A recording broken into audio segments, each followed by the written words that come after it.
Vice list wanted by Chief Beavers, promises probe, Atlanta Constitution. Wednesday, June 4th, 1913. Head of Police Department invites Carl Hutcheson to furnish him with list of houses. More witnesses will give testimony today. Grand jury determined to go to bottom of vice allegations, but will not touch bribery charge at present.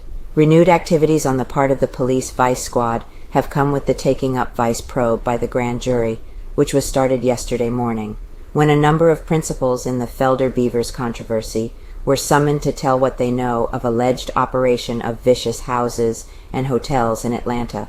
The grand jury will probe deeply into the charges hurled at the police by attorneys Thomas B. Felder and Carl Hutcheson, following the dictagraphing of Colonel Felder and Mayor James G. Woodward by city detectives, and the charges that Colonel Felder had attempted to bribe G.C. Febuary, clerk to Police Chief James L. Beavers.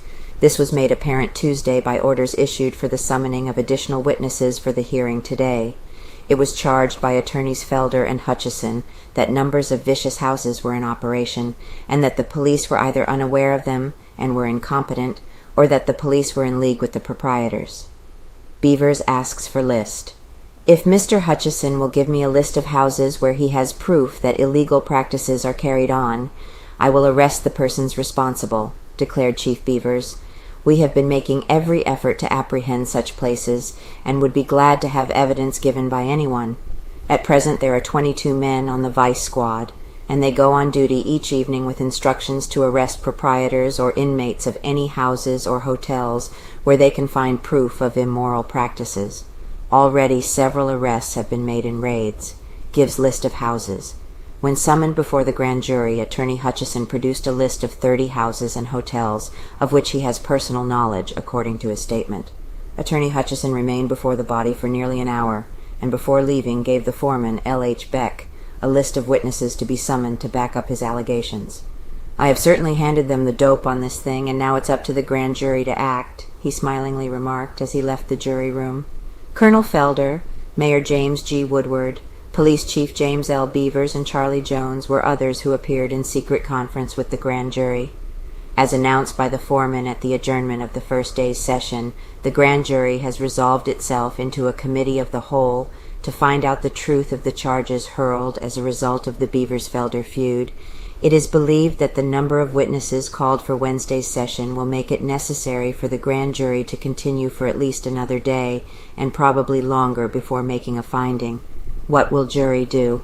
Whether it will then return indictments against proprietors of the various resorts or against any member of the vice squad, or will merely submit its report at the end of its term and allow the city and state authorities to take a hand, has not yet been indicated by its present movements. Following the efforts of Foreman Beck and Solicitor Hugh Dorsey to keep the forthcoming probe a secret up to the day upon which it was undertaken, the same officials have attempted to keep everything about it under cover. Even the names of several important witnesses who have been summoned to appear today are kept secret, and officials in the solicitor's office refuse to admit that they have actually summoned witnesses for a continuation of the hearing, that only the charges of open vice, which were a part of the accusations hurled by Colonel Felder at the police after the dictagraph sensation, will be undertaken at present, was the statement made Tuesday afternoon by the foreman. Colonel Felder was the first witness to be called at the morning session, and he came from the room a few minutes later.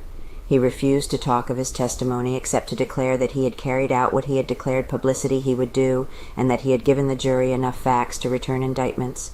Woodward is questioned. Mayor Woodward was questioned closely about what he knew of vice conditions here. He stated that he had told the grand jury that his knowledge was only hearsay, but that it was his opinion that the city was full of vicious houses and hotels. Charlie Jones, a saloon keeper who has been open in his views against the closing up of the Tenderloin district, was also summoned before the body. He is said to have told the grand jury that he knew nothing of any vice conditions and got his release without further questioning. Newport Lanford, chief of detectives, and John Black, a city detective, had also been served with summons but were not called before the body. Mrs. Mima Formby, a woman who gave the detectives an affidavit that Leo M. Frank, indicted for the murder of Mary Fagan, had telephoned and asked to bring a girl to her house on the night of the murder, was one of those for whom the grand jury asked a subpoena. The woman was not reached by the bailiff, and it is said that she is out of the city. Only vice charges probed. Anticipating that the grand jury would take up the bribery and graft which resulted from the dictagraph being used upon Mayor Woodward and Colonel Felder, Chief Lanford submitted the names of several principals whom he wished summoned. They were G.C. Febuary, A.I. Collier, Jr., George M. Gentry, J.M. Hewitt, and Detective R.S. Osborne. It was made apparent that these men were not summoned, and that the intention was not to take up this phase of the case, but to stick to the vice probe.